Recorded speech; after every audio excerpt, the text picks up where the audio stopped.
तो बच्चों कैसे हैं आप सब। बहुत बहुत स्वागत है आपका आज की इस वीडियो में। आज का ये वीडियो क्लास 10th के बच्चों के लिए बहुत ज़्यादा खास होने वाला है, क्योंकि आज के इस वीडियो में हम लोग देखने वाले हैं बच्चों क्लास 10th का जो आपका सोशल साइंस सब्जेक्ट है, हिंदी में जिसको आप सामाजिक विज्ञान भी बोलते हैं, इसका एक इम्पॉर्टेंट सैंपल क्वेश्चन पेपर आज की इस वीडियो में हम लोग देखने वाले हैं। और ये जो सैंपल पेपर है आपका जो 15 मार्च, जी हाँ बच्चों, 15 मार्च 2023 को जो आपका बोर्ड एग्जाम होने वाला है उसके अंदर आपको बहुत ज्यादा मदद करेगा। तो पूरा वीडियो जरूर देखिएगा सैंपल पेपर का। ये जो सैंपल पेपर है हिंदी मीडियम में तो मैं आपको प्रोवाइड करवा ही रहा हूँ, साथ ही साथ इंग्लिश मीडियम में जो रहेगा, मतलब जो बच्चे इंग्लिश मीडियम में है उनके लिए भी ये जो सैंपल पेपर है वो बहुत ज्यादा फायदेमंद होने वाला है। हिंदी में मैं सारे क्वेश्चन आंसर अच्छे से आपको समझा दूंगा और इंग्लिश में जो उसका ट्रांसलेशन रहेगा वो मैं आपको प्रोवाइड करवा दूंगा, ताकि इंग्लिश मीडियम के बच्चों को भी लाभ मिल सके, बेनिफिट वो बच्चे उठा सके। तो इसी बात पे वीडियो को लाइक जरूर कीजिएगा। जितना ज्यादा आप वीडियो को लाइक करते हैं उतना ज्यादा हमारा मोटिवेशन बढ़ता है और वीडियोस को बनाने के लिए। अगर आप एक लाइक करते हैं, यकीन मानिए बच्चों, तो उससे हमारा जो मोटिवेशन का लेवल है वो लाखों करोड़ों या कह लीजिए अरबों खरबों गुना बढ़ जाता है। हमें लगता है कि बच्चे वीडियो लाइक कर रहे हैं तो बच्चों के लिए और भी ज्यादा से ज्यादा वीडियोस को बनाना चाहिए। ठीक है, तो वीडियो को लाइक जरूर किया कीजिए, इससे हमारा बहुत मोटिवेशन बढ़ता है। चलिए हम अपने वीडियो को शुरू करते हैं। तो क्लास 10th है, हमारा सब्जेक्ट है हमारा सोशल साइंस, हिंदी में जिसको आप यहाँ पर सामाजिक विज्ञान भी बोलते हैं। ठीक है, सोशल साइंस को। और सोशल साइंस का जो आपका पेपर होगा एसएसटी का वो 3 घंटे का होगा। अधिकतम अंक जो हमारे रहने वाले हैं वो 80 रहने वाले हैं, यानी कि 80 नंबर का आपका पेपर आएगा। बात करूं अगर आपसे आपके बोर्ड के पेपर की, तो आपका जो बोर्ड का पेपर आएगा वो कुछ इस तरह का आएगा। एक सीरीज नंबर लिखा हुआ यहाँ पर रहेगा, एक सेट नंबर आपका लिखा हुआ रहता है। जैसे कि ये जो सैंपल पेपर कर रहे हैं हम लोग, ये सेट नंबर 1 है। आपको जो पेपर मिलेगा वो 4 सेट के अंदर से कोई सा भी सेट मिल सकता है, सेट 1, 2, 3 और 4। ठीक है, तो फिलहाल आज की इस वीडियो में हम लोग सेट 1 कर रहे हैं। अगर आप इस वीडियो पे ज्यादा से ज्यादा रिस्पॉन्स दिखाते हैं तो हम आपको और भी सेट के सैंपल पेपर ला करके देंगे बच्चों। ठीक है, बस आपको करना क्या है, इस वीडियो को ज्यादा से ज्यादा लाइक करना है। यहाँ पर आप देखेंगे तो एक कोड नंबर आपको लिखा हुआ देखने को मिलेगा। उसके नीचे चले तो कुछ बेसिक बातें आपको यहाँ लिखी हुई देखने को मिलेंगी, जिसको अगर आप पढ़ना चाहते हैं तो पढ़ सकते हैं। ठीक है, इसके नीचे चले तो यहाँ पर आपको सामान्य निर्देश देखने को मिलेगा, जिसको इंग्लिश में आप जनरल इंस्ट्रक्शंस भी कहते हैं। सामान्य निर्देश को जरूर पढ़ा कीजिए बच्चों। अगर आप सामान्य निर्देश को पढ़ते हैं तो पेपर का क्या पैटर्न रहने वाला है उसका एक मोटा मोटा आइडिया आपको लग जाता है। तो यहाँ पर देखते हैं सामान्य निर्देश के अंदर क्या बता रखा है कि प्रश्न पत्र में 6 खंड शामिल है, यानी कि ये जो हमारा क्वेश्चन पेपर है ये 6 सेक्शन के अंदर आपका बटा हुआ होगा। Section A, B, C, D और आपका एफ करके, इस तरह से 6 सेक्शन होंगे टोटल। और इस क्वेश्चन पेपर के अंदर, इस प्रश्न पत्र के अंदर 37 प्रश्न हमसे पूछे जाएंगे। सभी प्रश्न हमारे अनिवार्य है। अब सेक्शन वाइज बता रखा है कि किस तरह के क्वेश्चन होंगे। जैसे कि खंड ए यानी सेक्शन ए के अंदर क्वेश्चन नंबर 1 से लेकर के 20 तक ये आपके एक एक नंबर के रहेंगे और एमसीक्यू बेस्ड जो होंगे क्वेश्चन हमसे पूछे जाएंगे सेक्शन ए के अंदर। उसके बाद बात करें सेक्शन बी यानी खंड बी की, तो इसके अंदर क्वेश्चन नंबर 21 से लेकर के 24 तक क्वेश्चन हमसे पूछे जाएंगे और ये दो दो नंबर के होंगे। इनका आंसर आपको 40 शब्दों में देना है, इससे अधिक आपका जो है सो कि आंसर नहीं होना चाहिए। उसके आगे चले तो सेक्शन सी जो रहेगा हमारा, उसके अंदर क्वेश्चन नंबर 25 से लेकर के 29 तक क्वेश्चन हमसे पूछे जाएंगे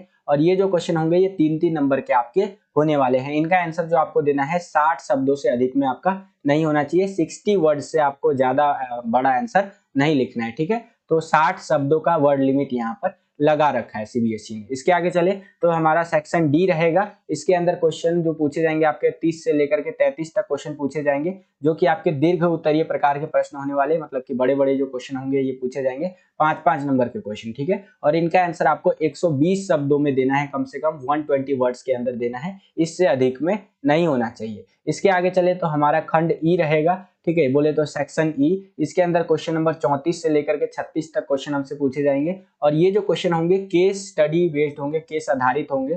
ठीक है, यहाँ पर आपका जो क्वेश्चन होगा वो 4 अंकों वाला होगा, 4-4 नंबर का क्वेश्चन होने वाला है। इसके आगे चले तो जो लास्ट वाला हमारा सेक्शन रहेगा खंड एफ जिसको आप कह सकते हैं, या सेक्शन एफ, इसके अंदर एक क्वेश्चन रहेगा हमारा 37वां क्वेश्चन। ठीक है, जो कि नक्शा पे आधारित आपका रहने वाला है और 5 नंबर का आपका रहेगा, ध्यान रखिएगा। ठीक है, इसके अंदर इतिहास वाला आपका नक्शा यानी मैप पूछ लेगा और भूगोल यानी जियो का भी मैप आपका आएगा, जियोग्राफी का। ठीक है, यहाँ पर आप देख सकते हैं कुछ और बेसिक बातें बता रखा है, जिसको कि आप वीडियो को पॉज करके पढ़ सकते हैं। इसके नीचे चले तो यहाँ पर आपको वही चीज जो हिंदी में आपका सामान्य निर्देश करके आता है, इंग्लिश में जनरल इंस्ट्रक्शंस करके आता है। अगर आप इसको इंग्लिश मीडियम में सेपरेटली रीड करना चाहते हैं तो वीडियो को पॉज करके यहाँ पर रीड आउट आप कर सकते हैं बच्चों, ठीक है, ये सारी चीजों को। तो ये कुछ बेसिक बातें रही बच्चों, जो आपका पेपर होने वाला है 15 मार्च 2023 को क्लास 10th सामाजिक विज्ञान यानी कि सोशल साइंस का, उससे संबंधित आपको ये बातें पता होनी चाहिए। आई होप कि आपको ये बातें समझ में आई होंगी। चलिए हम अपने वीडियो को शुरू करते हैं और सेक्शन वाइज देखते हैं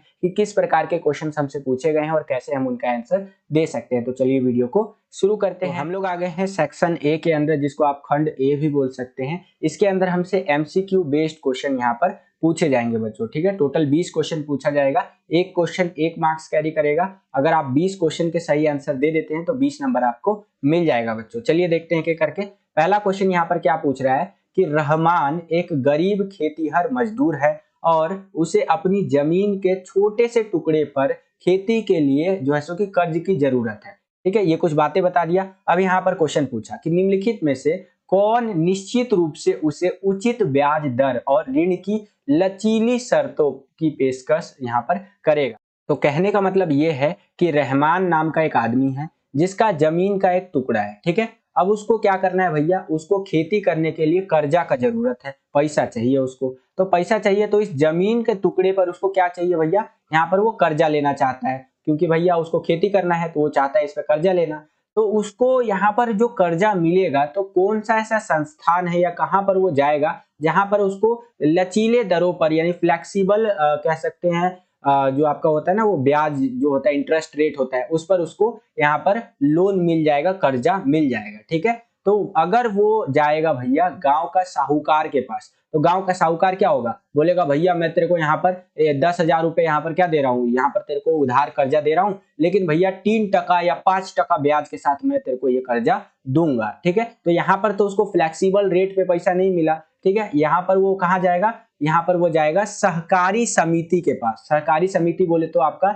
इंग्लिश में जिसको आप कोऑपरेटिव सोसाइटी बोलते हैं, क्योंकि अगर ये वाणिज्यिक बैंक के पास भी जाएंगे या अमीर जमींदार के पास भी जाएंगे तो इनको प्रॉपर तरीके से पैसा वैसा नहीं मिलेगा, ठीक है। अगर ये सहकारी समिति के पास जाएंगे पैसा लेने के लिए तो इनको पैसा मिल जाएगा, एक अच्छा फ्लेक्सिबल रेट पे पैसा मिलेगा। मान लीजिए कि इसने 10,000 रुपए 10K रुपीज जो है इन्होंने कर्जा लिया रहमान ने, ठीक है। तो इनको 1% या माइनर से माइनर जो है सो कि ब्याज रेट या कह लीजिए इंटरेस्ट रेट लगा करके, ब्याज दर लगा के इनको पैसा कर्जा मिल जाएगा, ठीक है। तो ऑप्शन नंबर जो बी है हमारा यहाँ बिल्कुल करेक्ट आंसर हो जाएगा बच्चों। सेम यही क्वेश्चन इंग्लिश मीडियम में इस तरह से रहेगा कि Rahman is a poor agricultural labour and need a loan for जसू की cultivation on his small piece of land.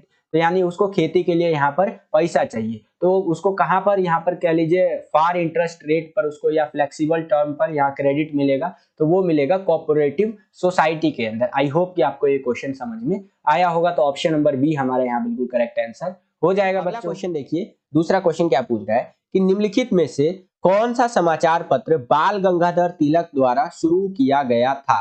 तो वो केसरी नाम का जो समाचार पत्र था, न्यूज़पेपर था, वो बाल गंगाधर तिलक के द्वारा शुरू किया गया था। तो ऑप्शन नंबर बी हमारा बिल्कुल करेक्ट आंसर हो जाएगा। सेम यही क्वेश्चन इंग्लिश मीडियम में इस तरह से आएगा कि which of the following newspaper was started by बाल गंगाधर तिलक। तो केसरी, ऑप्शन नंबर बी। आगे चलते हैं, अगला क्वेश्चन देखिए, तीसरा क्वेश्चन क्या पूछ रहा है हमसे कि नीचे दिए गए चित्र को देखें, निम्नलिखित विकल्पों में से इस पेंटिंग के चित्रकार का नाम पहचानिए, ठीक है। यहाँ पर आपको एक चित्र, एक इमेज दे दिया है, यहाँ पर आप देख सकते हैं, ठीक है। और इसको आपको देख करके आपको ये जो पेंटिंग है ना, इसके चित्रकार यानी कि पेंटर कौन है वो बताना है। तो इस पेंटिंग को जिसने बनाया है उनका नाम है राजा रवि वर्मा, ठीक है। ध्यान से सुनिए, राजा रवि वर्मा ने इस पेंटिंग को बनाया है। तो ऑप्शन नंबर सी हमारा बिल्कुल करेक्ट आंसर हो जाएगा। सेम यही क्वेश्चन आपका इंग्लिश मीडियम में इस तरह से आएगा कि see the picture below and identify the name of the painter of this painting from the following option. तो वो है आपका राजा रवि वर्मा, ठीक है। आगे चलते हैं, अगला क्वेश्चन देखिए, चौथा क्वेश्चन क्या पूछ रहा है कि निम्नलिखित को कालानुक्रमिक क्रम में व्यवस्थित करें, यानी कि आपको काल के अकॉर्डिंग, टाइम के अकॉर्डिंग इसको व्यवस्थित करना है, सीरियल वाइज लगाना है, ठीक है। तो पहले आ जाएगा आपका चौथा, यानी कि जोहान गुटेनबर्ग ने प्रिंटिंग प्रेस का आविष्कार जो है सो किया, ये हो गया। फिर दूसरा आएगा आपका मार्टिन लूथर के लेखन ने जो है सो कि प्रोटेस्टेंट सुधार की शुरुआत की। फिर आएगा आपका तीसरा जो है सो कि मेनोचियो ने बाइबिल के संदेश की पुनर्व्याख्या की। और उसके बाद पहला आएगा आपका प्रिंट संस्कृति ने फ्रांसीसी क्रांति के लिए स्थितियां बनाई। तो इस तरह से आपको ये लगाना है। बाकी अगर हम लोग करेक्ट ऑप्शन की बात करें तो ऑप्शन नंबर डी हमारा बिल्कुल करेक्ट हो जाएगा। ठीक है, सेम यही क्वेश्चन इंग्लिश मीडियम में इस तरह से आएगा कि अरेंज द फॉलोइंग इन जो है क्रोनोलॉजिकल ऑर्डर। तो यहाँ पर आप देख सकते हैं ऑप्शन नंबर डी हमारा बिल्कुल करेक्ट आंसर हो जाएगा। आगे चलते हैं, अगला क्वेश्चन देखिए यहाँ पर क्या है हमारा कि निम्नलिखित जानकारी की सहायता से फसल की पहचान करनी है हम लोगों को। क्या जानकारी दे रखा है कि यह एक ऐसा फसल है जिसका उपयोग भोजन और चारे दोनों के रूप में किया जाता है। चलो ठीक है भैया, यह एक ऐसा खरीफ फसल है जिसके लिए 21 डिग्री सेल्सियस तापमान से लेकर के 27 डिग्री के बीच तापमान की आवश्यकता होती है। चलो ये भी ठीक है भैया। तीसरा क्या कह रहा है कि यह पुरानी जलोढ़ मिट्टी में अच्छी तरह से उगता है। अच्छा जी।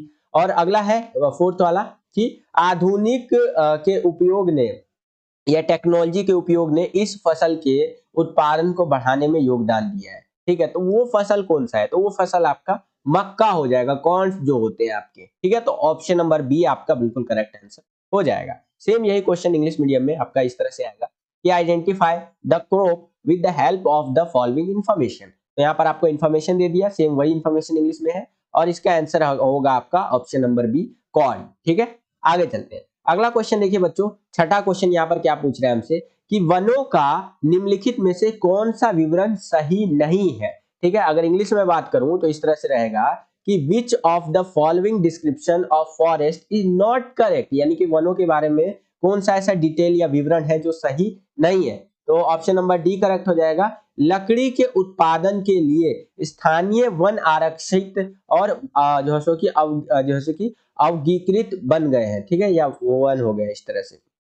तो ऑप्शन नंबर डी हमारा बिल्कुल करेक्ट आंसर हो जाएगा। सेम यही क्वेश्चन इंग्लिश मीडियम में इस तरह से आएगा और डी आपका बिल्कुल करेक्ट आंसर होगा कि permanent forest reserve and unclassified जो है कि फॉरेस्ट फॉर टिम्बर प्रोडक्शन। ठीक है, तो इस तरह से आपका ऑप्शन नंबर डी करेक्ट हो जाएगा। आगे चले तो अगला क्वेश्चन है हमारा सातवां क्वेश्चन कि निम्नलिखित को सुमेलित कीजिए। अगर इंग्लिश में दिखाऊं तो इस तरह से क्वेश्चन रहेगा आपका। और अगर सुमेलित करने की बात है यानी कि इसको एक तरह से मिलान करना है आपको, तो पहले का पहला, दूसरे का चौथा, इस तरह से आपको मिलान करना है। जैसे कि अक्षय संसाधन, तो वो हो जाएगा आपका वन और वन्य जीव। ठीक है, दूसरा जो है गैर नवीनीकरणीय संसाधन, तो वो है आपका खनिज और जीवाश्म ईंधन, यानी कि ये ऐसे संसाधन है जो एक बार इस्तेमाल करने के बाद दोबारा इस्तेमाल में नहीं लाए जा सकते। ठीक है, और राष्ट्रीय संसाधन, तो राष्ट्रीय संसाधन कौन से होते हैं हमारे बच्चों? वो होते हैं हमारे यहाँ पर सड़कें, नहरें और रेलवे। और अंतर्राष्ट्रीय संसाधन कौन से होते हैं? वो होते हैं महासागरीय संसाधन। तो इस तरह से आप मिलान कर सकते हैं। सेम इंग्लिश में भी आपको इसी तरह से करना है। यहाँ पर रिन्यूएबल सोर्सेज, तो वह होगा आपका फॉरेस्ट जो है सो कि एंड वाइल्ड लाइफ। फिर आपका नॉन रिन्यूएबल सोर्सेज, तो वो है आपका मिनरल्स एंड फॉसिल फ्यूल्स। फिर है आपका नेशनल रिसोर्सेज, तो वो होगा रोड्स, कैनाल्स एंड रेलवेज। और आपका लास्ट में है इंटरनेशनल रिसोर्सेज, तो वो है आपका द ओशियन रिसोर्सेज, यानी समुद्र के या कह लीजिए महासागरों का जो रिसोर्स है, संसाधन। तो इस हिसाब से जो हमारा पहला वाला ऑप्शन है बिल्कुल करेक्ट आंसर बैठ जाता है हमारा। ठीक है, आगे चले। अगला क्वेश्चन देखिए, यहाँ पर आठवां क्वेश्चन क्या पूछ रहा है कि बेल्जियम में सत्ता के बंटवारे की व्यवस्था के संबंध में निम्नलिखित कथनों पर विचार करें और निम्नलिखित में से गलत की पहचान करें। यानी अगर हम लोग बेल्जियम की बात कर रहे हैं, देखिए मिड टर्म में भी बेल्जियम वाले से एक क्वेश्चन आया था और जो पेपर में भी आ गया था। तो इस क्वेश्चन को ध्यान से समझिए कि बेल्जियम की अगर हम लोग बात कर रहे हैं ना, तो वहां पर सत्ता के बंटवारे की व्यवस्था के संबंध में निम्नलिखित कथनों पर विचार करना है आपको और निम्नलिखित में से गलत की पहचान कीजिए कि बेल्जियम के अंदर जो सत्ता का बंटवारा हुआ है उस व्यवस्था के संबंध में। ठीक है, यानी जो पावर शेयरिंग हुआ है सत्ता के अंदर, उस के अंदर आपका कौन सा स्टेटमेंट गलत है? तो वो है राज्य सरकार को केंद्र सरकार के अधीनस्थ होना है। तो ये स्टेटमेंट गलत है आपका। अगर इंग्लिश में बात करूं तो इस तरह से क्वेश्चन आएगा आपका कि consider the following statement regarding the power sharing system in Belgium and identify the incorrect one among the following. तो वो है आपका स्टेट गवर्नमेंट टू बी सब जो है कि ordinate to the central government. ठीक है, यानी कि उनके अधीनस्थ रहेगा, मतलब सेंट्रल गवर्नमेंट के अंदर में स्टेट इस तरह से आएगा। तो ये चीज नहीं है सही। ठीक है, तो इस तरह से सी ऑप्शन आपका बिल्कुल करेक्ट हो जाएगा। नौवां क्वेश्चन देखिए यहाँ पर क्या पूछ रहा है कि निम्नलिखित में से कौन सा विषय भारत में केंद्र और राज्य के विधान के अंतर्गत आता है। ठीक है, यानी कि अगर इंग्लिश में बात करूं तो इस तरह से क्वेश्चन आएगा कि which of the following subject comes under the central and state legislation in India. तो वो है एजुकेशन यानी कि शिक्षा। ये ऐसा एक विधान है, ऐसी एक चीज है जो कि स्टेट के अंदर भी आता है और आपका सेंट्रल गवर्नमेंट जो है उसके अंदर भी आता है। ठीक है, तो ऑप्शन नंबर ए हमारा बिल्कुल करेक्ट आंसर हो जाएगा। आप देखते होंगे कि जो एजुकेशन होता है, जो पढ़ाई होता है, उससे संबंधित जो नियम होता है वो हमारे राज्य की सरकारें भी बनाती है। अगर दिल्ली की बात करूं तो मनीष सिसोदिया जी को देखते होंगे कि टाइम टाइम पर आकर के बोलते हैं कि भाई मैंने ये बदलाव कर दिया, मैंने ये बदलाव कर दिया। ठीक है, और अगर सेंटर की बात करें यानी कि केंद्र सरकार की, जिसमें भी मोदी जी की सरकार है, बीजेपी की सरकार है, ठीक है, तो उसमें भी देखेंगे तो अब सेंट्रल लेवल पे भी बहुत सारे एजुकेशन की पॉलिसीज आते रहते हैं, जैसे कि एनईपी आया हमारा। ठीक है, एनईपी बोले तो न्यू एजुकेशन पॉलिसी 2020 आया था, यानी 2020 के अंदर ही लागू किया गया था, मतलब लाया गया था बेसिकली। ठीक है, तो ये चीज है। तो जो एजुकेशन है वो स्टेट गवर्नमेंट भी कंट्रोल करती है और सेंट्रल गवर्नमेंट भी। ठीक है, तो इस हिसाब से ऑप्शन नंबर ए हमारा बिल्कुल करेक्ट आंसर हो जाएगा। आगे चले, अगला क्वेश्चन देखिए, 10वां क्वेश्चन यहाँ पर क्या पूछा है हमसे कि नारीवादी आंदोलन के संबंध में निम्नलिखित में से कौन सा कथन सत्य है। तो वो है आपका रेडिकल महिला आंदोलन का उद्देश्य व्यक्तिगत और पारिवारिक जीवन में भी समानता लाना था। तो इस तरह से ऑप्शन नंबर सी आपका बिल्कुल करेक्ट आंसर हो जाएगा। सेम यही क्वेश्चन इंग्लिश मीडियम में इस तरह से आएगा कि which of the following statement is true regarding feminist movements. ठीक है, तो वो है आपका option number C, radical women's movement also aimed at equality in personal and family life. ठीक है, तो इस तरह से सी ऑप्शन लगा देंगे आप।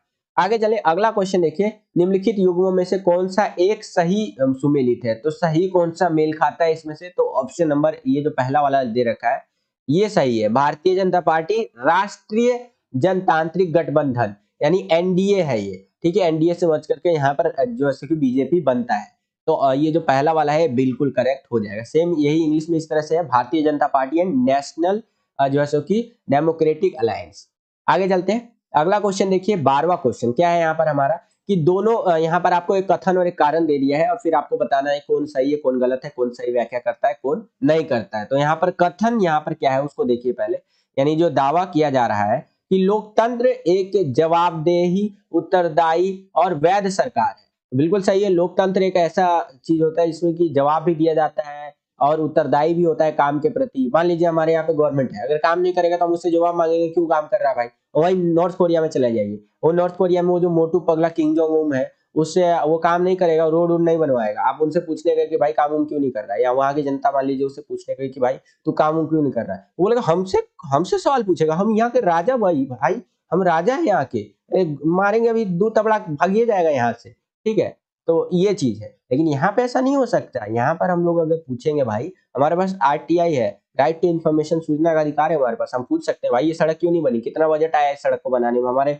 गली में जो सड़क है उसका हम लोग बिल्कुल संबंधित अथॉरिटी से क्वेश्चन कर सकते हैं। तो ये चीज है, तो जो लोकतंत्र होता है ना उसके अंदर आपको जवाब देना पड़ता है। तो बिल्कुल सही बोल रहे हैं यहाँ पर, लेकिन कारण क्या बोल रहा है कि लोकतंत्र में नियमित, स्वतंत्र और निष्पक्ष चुनाव होते हैं और निर्णय लेना मानदंडों और प्रक्रियाओं पर आधारित होता है। तो ये भी यहाँ पर सही है। तो इस हिसाब से ऑप्शन नंबर ए बिल्कुल करेक्ट हो जाएगा। असर्शन और रीजन दोनों सत्य है और जो रीजन है वो असर्शन की सही व्याख्या करता है। तो ऑप्शन नंबर ए हमारा बिल्कुल करेक्ट आंसर हो जाएगा। सेम यही क्वेश्चन इंग्लिश मीडियम में इस तरह से आएगा कि two statements are marked as assertion and reason, mark your answer according to the code given below. तो यहाँ पर आपका जो है सो कि ऑप्शन नंबर ए बिल्कुल करेक्ट हो जाएगा। Both assertion and reason are true and reason is the correct explanation of A यानी कि असर्शन। आगे चलते हैं, अगला क्वेश्चन देखिए, 13वां क्वेश्चन यहाँ पर क्या है कि निम्नलिखित में से कौन सा धर्म श्रीलंका के लोगों द्वारा अपने संविधान में संरक्षित और पोषित किया गया था। तो बौद्ध धर्म जो था ना, श्रीलंका के लोगों ने वहां पर क्या किया कि उसको प्रोटेक्ट किया एक तरह से, ठीक है, अपने संविधान के अंदर। यही क्वेश्चन इंग्लिश मीडियम में इस तरह से आएगा कि which of the following religions was protected and जो सो कि न्यूटेड by the people of Sri Lanka in its constitution. तो वो है आपका बुद्धिज्म। ऑप्शन नंबर सी बिल्कुल करेक्ट आंसर हो जाएगा।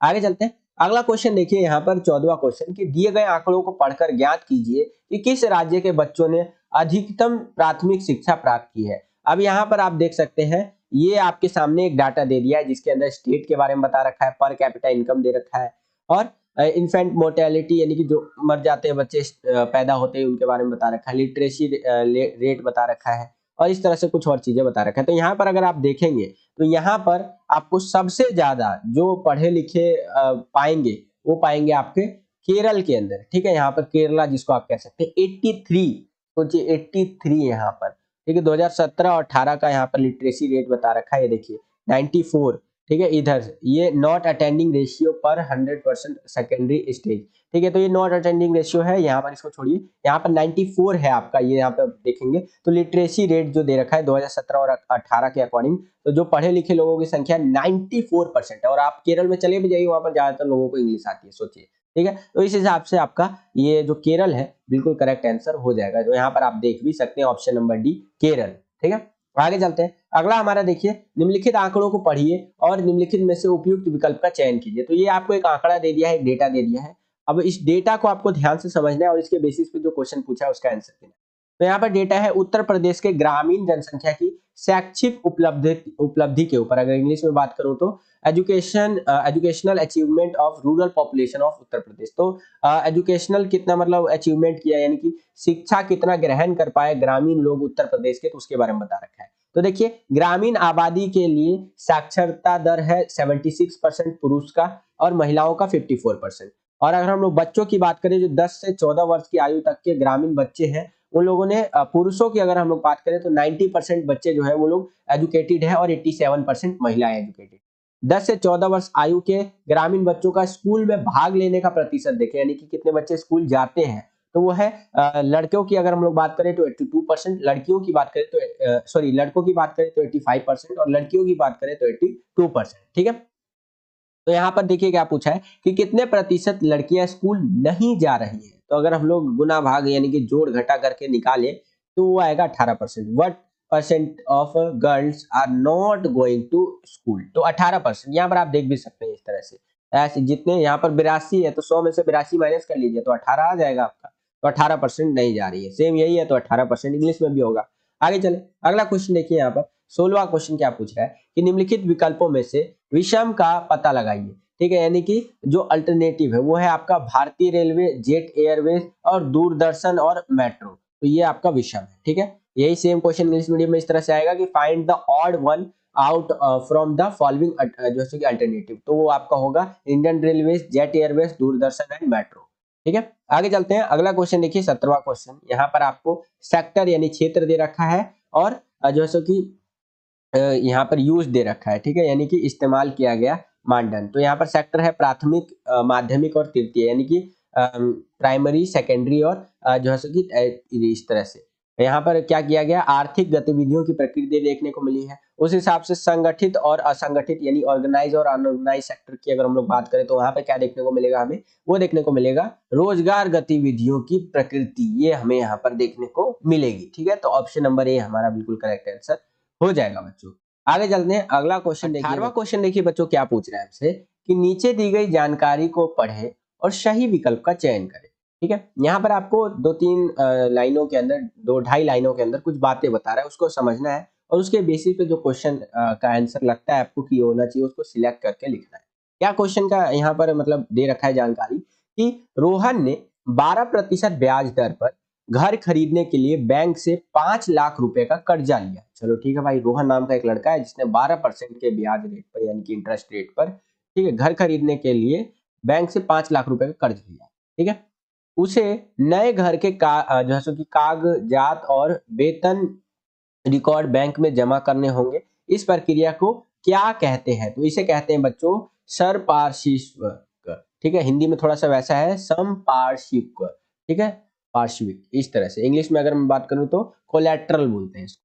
सेम यही क्वेश्चन इंग्लिश मीडियम में इस तरह से आएगा, Rohan has taken a loan of Rs 5 lakh from a bank to buy a house at a 12% interest rate. He has to submit the new house papers and salary records to the bank.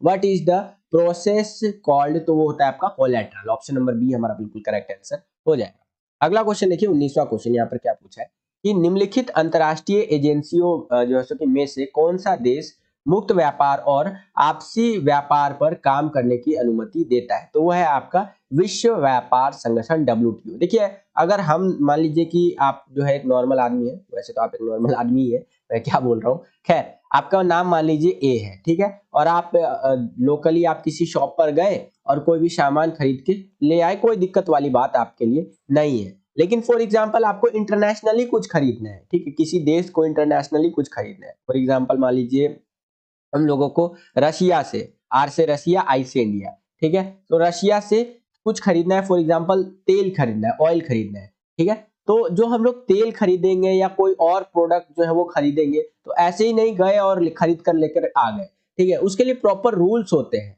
ठीक है, और ये सारे rules जो है वो कौन decide करता है, तो विश्व व्यापार संगठन यानी WTO, वर्ल्ड ट्रेड ऑर्गेनाइजेशन जिसको इंग्लिश में आप कहते हैं, वो डिसाइड करता है कि भाई तुम कितना तेल खरीद सकते हो, नहीं खरीद सकते हो, सारी चीजें, या कोई भी प्रोडक्ट कैसे खरीदोगे बेचोगे, सारा चीज कौन डिसाइड करता है, WTO डिसाइड करता है। खैर वो बात अलग है कि कई देश इसको मानते हैं, कई देश नहीं मानते, भारत तो मानता है प्रॉपरली, ऑयल के सेक्टर में नहीं मानता क्योंकि हमें अपनी एनर्जी नीड्स को पूरा करना है, ठीक है। सेम यही क्वेश्चन इंग्लिश मीडियम में इस तरह से आएगा यहाँ पर आपका कि which of the following, यहाँ पर आप देख सकते हैं, which of the following international agencies allows the country to work on free trade and mutual trade, ठीक है, तो वो है आपका world trade organisation. Free trade और म्यूचुअल ट्रेड मतलब आपका फ्री ट्रेड यानी कम से कम टैक्स लगा करके, म्यूचुअल ट्रेड, ठीक है, वो आपका दो देशों के बीच में व्यापार, इस तरह से कह सकते हैं आप, ठीक है। आगे चलते हैं, अगला क्वेश्चन देखिए, व्यापार इन द मीन्स की म्यूचुअल दो ही देश के अंदर, ठीक है, अगर इंग्लिश में बात करूं तो आपसी व्यापार, ठीक है, यानी कि दोनों देश मिल करके और एकदम क्लोजली व्यापार कर रहे हैं,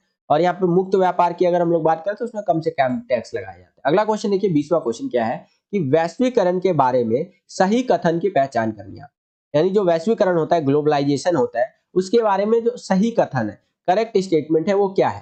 तो पहला, सरकार द्वारा बाधाओं को हटाना, यानी कि जब से ग्लोबलाइजेशन आया है तब से सरकार ने बाधाओं को हटाया है भाई।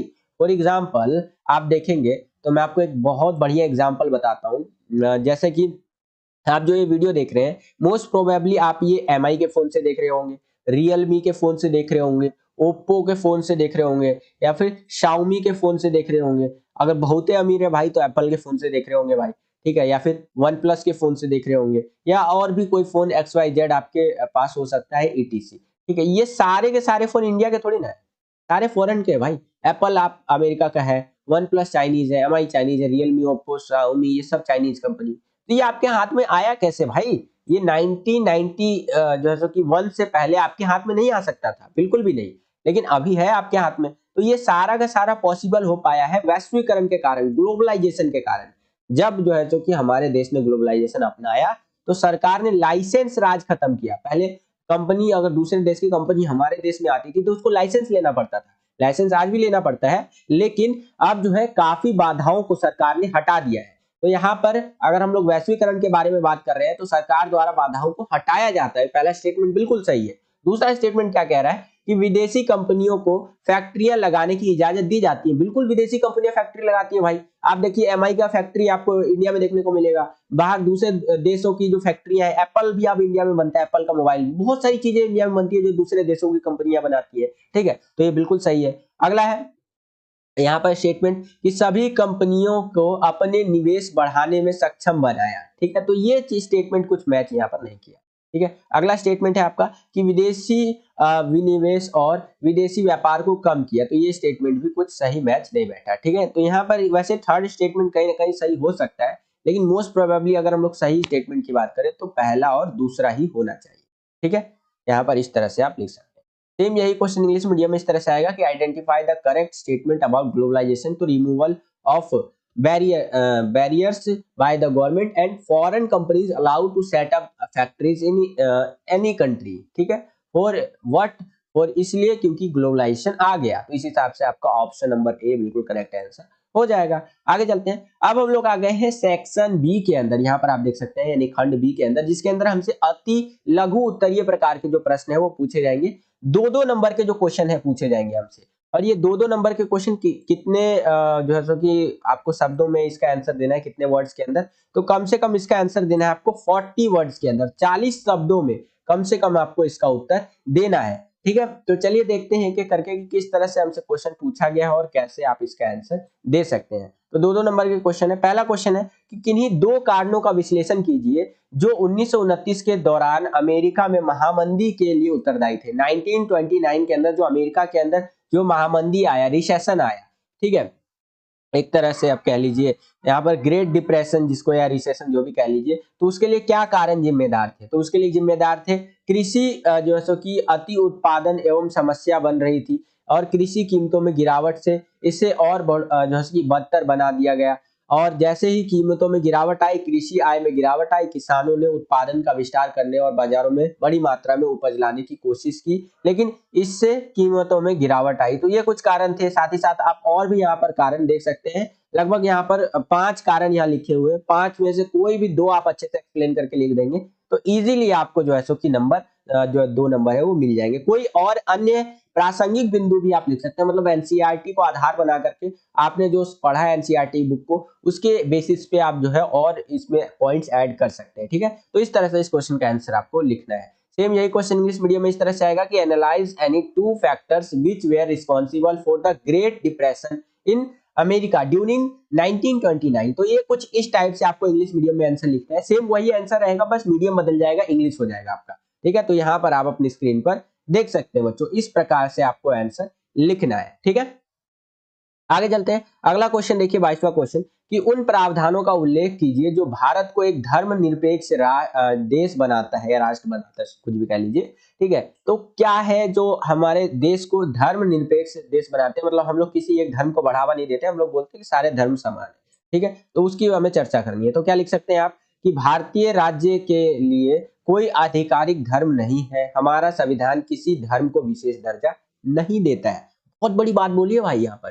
ठीक है, यहाँ पे आप देखेंगे तो पाकिस्तान के अंदर जो हमारे साथी आजाद हुआ था लगभग, वहां पर देखेंगे तो इस्लाम को वहां का नेशनल धर्म बना दिया भाई। वो लोग बोलते हैं कि हम लोग इस्लामिक कंट्री है, ठीक है, लेकिन इंडिया के अंदर ऐसा नहीं है, इसीलिए भारत को धर्म निरपेक्ष बोला जाता है।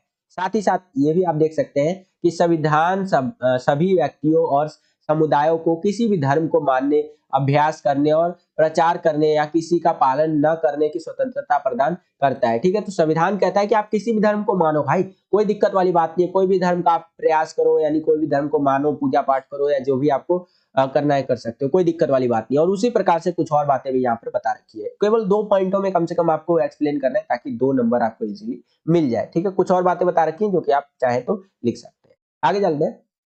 सेम यही क्वेश्चन इंग्लिश मीडियम में इस तरह से आएगा कि mention the provisions which make India a secular country. तो यही चीजें इंग्लिश में आपको इस तरह से लिखनी है, ये आप अपनी स्क्रीन पर देख सकते हैं बच्चों। इस टाइप से आपको आंसर लिखना है। आगे चलते हैं। अगला क्वेश्चन देखिए, 23वां क्वेश्चन क्या पूछा है कि भारत में ऊर्जा संसाधनों के संरक्षण के कोई 2 उपाय सुझाइए। भारत के अंदर अगर हम लोग बात कर रहे हैं तो ऊर्जा को कैसे जो है सो कि संरक्षित किया जा सकता है, बचाया जा सकता है, उसके बारे में आपको बताना है।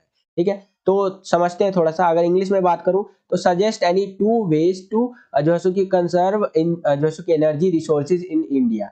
तो उस इस प्रकार से आप देख सकते हैं आंसर इसका कि ऊर्जा संरक्षण को बढ़ावा देने और अच्छे ऊर्जा स्रोतों के उपयोग में वृद्धि। ठीक है, यानी कि ऊर्जा जो संरक्षण है उस चीज को बढ़ावा देना चाहिए, हम लोगों को एनर्जी बचाना चाहिए, इस चीज को बढ़ावा देना चाहिए और भी एनर्जी सोर्सेज का हम लोगों को पता लगाना चाहिए, उसका इस्तेमाल करना चाहिए। हमें अपने जो है सो कि सीमित ऊर्जा संसाधनों को विवेकपूर्ण उपयोग के लिए सतर्क दृष्टिकोण अपनाना होगा। यानी कि जो हमारे पास एनर्जी लिमिटेड है, जैसे कोल है, कोयला, तो वो लिमिटेड है भाई, तो उसको सतर्कता से इस्तेमाल करना होगा। ठीक है, व्यक्तिगत वाहनों के बजाय सार्वजनिक परिवहन प्रणालियों का प्रयोग करना होगा। यानी कि पब्लिक ट्रांसपोर्ट पे ज्यादा ध्यान देना चाहिए, पर्सनल जो व्हीकल है उसका इस्तेमाल कम से कम करना चाहिए। उपयोग ना होने पर बिजली बंद कर दे, यानी कि जब आप इस्तेमाल नहीं कर रहे हैं तो आप अपने घर का बल्ब बंद कर सकते हैं, फैन बंद कर सकते हैं। अभी तो ठंडी चल रहा है तो अभी तो फैन तो बंद ही रहता है, लेकिन जब इस्तेमाल नहीं होता है तो अपने घर का, अपने बाथरूम का लाइट बंद कर सकते हैं। इससे एनर्जी हम लोग सेव कर सकते हैं। बिजली बचाने वाले उपकरणों का प्रयोग करना चाहिए, ऐसे हमें मशीन लगाना चाहिए जिससे कि बिजली को बचाया जा सकता है। आगे चले तो ऊर्जा के गैर परंपरागत स्रोतों का उपयोग करना चाहिए। रिन्यूएबल एनर्जी बोले तो आपका सोलर एनर्जी हो गया, विंड एनर्जी हो गया, यानी कि जो सोलर पैनल्स वगैरह का एनर्जी होता है ना, कुछ इस टाइप के एनर्जी का इस्तेमाल करना चाहिए ताकि हम लोग ऊर्जा को बचा सके भारत के अंदर। ठीक है, तो इस तरह से आप यहाँ पर आंसर लिख सकते हैं। कोई अन्य प्रासंगिक बिंदु भी हो सकता है, यानी कि एनसीईआरटी के बेसिस पे और भी आप अपना आंसर लिख सकते हैं अलग। इससे जरूरी नहीं है कि ये जो आंसर मैं बता रहा हूँ वही सेम ही आंसर लिखना है भाई, आंसर आपका अलग हो सकता है, बस एनसीईआरटी की भाषा से वो मैच करना चाहिए, ठीक है। बाकी अब बच्चा क्या करता है, अपना लैंग्वेज मिक्स करके और एनसीईआरटी का लैंग्वेज लेकर के दोनों का मिक्सचर करके क्वेश्चन का आंसर लिखता है, ठीक है। तो ये चीज है, तो उसमें आपका जरूरी नहीं है कि यही आंसर होना चाहिए। यहाँ पर मैं एक छोटी सी बात भी बता देता हूँ। फॉर एग्जाम्पल एक क्लास में 30 बच्चे जो है एग्जाम दे रहे हैं और वो 30 बच्चों का जो कॉपी होता है वो एग्जामिनर के पास जाएगा, तो जरूरी नहीं है कि उन 30 में से 30 बच्चों का जो लिखा हुआ आंसर है क्वेश्चन के लिए वो सेम हो। 30 के 30 का आंसर डिफरेंट हो सकता है, एक्सेप्ट कि वहां कोई डेट ना पूछी गई हो, ठीक है, और किसी बंदे का नाम ना पूछा गया हो, ठीक है। जैसे इस प्रकार का जो क्वेश्चन है, यहाँ पर 30 के 30 बच्चों का आंसर अलग हो सकता है। वहां पर आपका जो कॉपी चेक करने वाला बंदा होता है, मतलब टीचर जो होता है, सॉरी, वो ये देखता है ना कि बच्चे ने एनसीईआरटी को मैच किया है कि नहीं, एनसीईआरटी, ठीक है, इसको मैच किया है कि नहीं, मतलब कि इसमें से मिलती जुलती चीजें भी एटलीस्ट लिखे होगे ना आप, तो आपको पूरे नंबर जरूर मिलेंगे, ठीक है। यानी कि क्वेश्चन को ध्यान रखना है कि क्वेश्चन क्या पूछ रहा है आपसे। सेम यही क्वेश्चन आपका इंग्लिश मीडियम में इस तरह से आएगा, यहाँ पर आप देख ही सकते हैं इस प्रकार से, और आंसर आपको कुछ इस प्रकार से लिखना है बच्चों, ठीक है। आगे चले तो इसी क्वेश्चन के अंदर आपको एक अथवा एक चॉइस दे दिया, यानी कि अगर आपको ऊपर वाला क्वेश्चन नहीं आता तो नीचे वाला क्वेश्चन आप अटेंड कर सकते हैं। इसके अंदर पूछ लिया है आपसे कि सौर ऊर्जा के उपयोग में सुधार के कोई 2 उपाय सुझाइए। जो हम लोग सोलर एनर्जी यूज करते हैं ना, तो उसको कैसे हम लोग और सुधार सकते हैं, कैसे सोलर एनर्जी को और इंप्रूव किया जा सकता है, कोई 2 सुझाव बताना है। तो सोलर पैनल की लागत कम करनी होगी, यानी सोलर पैनल आप आज के टाइम भी 2023 के अंदर भी आप देखेंगे, 2022 खत्म होने को आया है तो बहुत कॉस्टली आता है, तो हमें उसका रेट कम करना होगा पहले तो। और कुशल सोलर पैनल जो है सो कि मॉडल का उपयोग करना होगा, यानी कि अच्छे से अच्छे सोलर पैनल का इस्तेमाल करना होगा। अक्षय ऊर्जा के महत्व के बारे में जागरूकता बढ़ाना होगा।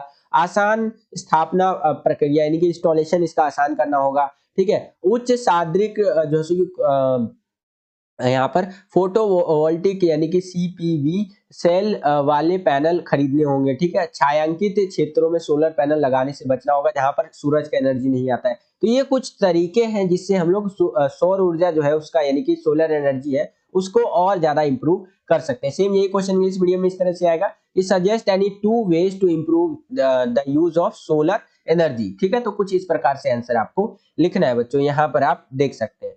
सेम यही क्वेश्चन इंग्लिश मीडियम में आपका इस तरह से आएगा कि ग्रामीण क्षेत्रों में सरकार किन तरीकों से रोजगार बढ़ा सकती है। गांव में अगर हम लोग बात करें तो जो सरकार है वो किन तरीकों से रोजगार यहाँ पर बढ़ा सकती है। तो अगर सरकार को गांव के अंदर रोजगार बढ़ाना है बच्चों, तो वहां पर मेगा प्रोजेक्ट शुरू करने जो है सो कि हम लोग वहां पर रोजगार बढ़ा सकते हैं, जैसे बांध बनवा सकते हैं, नहर का निर्माण करवा सकते हैं, ठीक है। किसी क्षेत्र में तृतीय सुविधाएं जो है वो शुरू कर सकते हैं, अर्ध ग्रामीण क्षेत्रों में उद्योग शुरू कर सकते हैं। ये सारी चीजें अगर हम लोग करें तो गांव के अंदर जो है पर्यटन वगैरह बढ़ाए, तो गांव के अंदर जो लोग हैं उनको रोजगार जो है उनका, यानी कि उनका जो एम्प्लॉयमेंट है वो बढ़ाया जा सकता है। सेम यही क्वेश्चन इंग्लिश मीडियम में इस तरह से आएगा कि in what veg can the government increase employment in rural areas, ठीक है। तो किस तरह से रूरल एरिया के अंदर एम्प्लॉयमेंट बढ़ाया जा सकता है, इंग्लिश मीडियम में इस तरह से आप देख सकते हैं बच्चों, ठीक है। इस तरह से आपको आंसर लिखना है। इसके आगे चले तो यहाँ पर आपका सेक्शन सी, यानी कि जैसे कि खंड सी आ जाता है, जिसके अंदर लघु उत्तरीय आधारित जो प्रश्न है वो पूछे जाएंगे, और ये हम लोग सेक्शन और इसके आगे के जो सेक्शन है वो इसके पार्ट 2 वाले वीडियो में। बस बच्चों यही था आज का ये वीडियो। आई होप कि आपको ये वीडियो पसंद आया होगा, और इसका पार्ट 2 वाला वीडियो भी जल्दी ही लेकर के आऊंगा। आज की इस वीडियो के लिए इतना ही। अगर आपको ये वीडियो पसंद आए तो इस वीडियो को ज्यादा से ज्यादा लाइक कीजिए। जितना ज्यादा आप वीडियो को लाइक करेंगे उतना ज्यादा हमारा मोटिवेशन बढ़ता है और वीडियोस को बनाने के लिए। आज तो भैया 11 मार्च है, अगर आप वीडियोस को ज्यादा से ज्यादा लाइक करेंगे तो हम आपके लिए और भी सैंपल पेपर्स की वीडियोस लेकर के आते रहेंगे, ठीक है, सोशल साइंस का। आज के लिए इतना ही, मिलता हूं आपसे अगली और एक्साइटिंग वीडियो में। तब तक के लिए वीडियो को लाइक कीजिए, शेयर कीजिए, और जय हिंद, वंदे मातरम।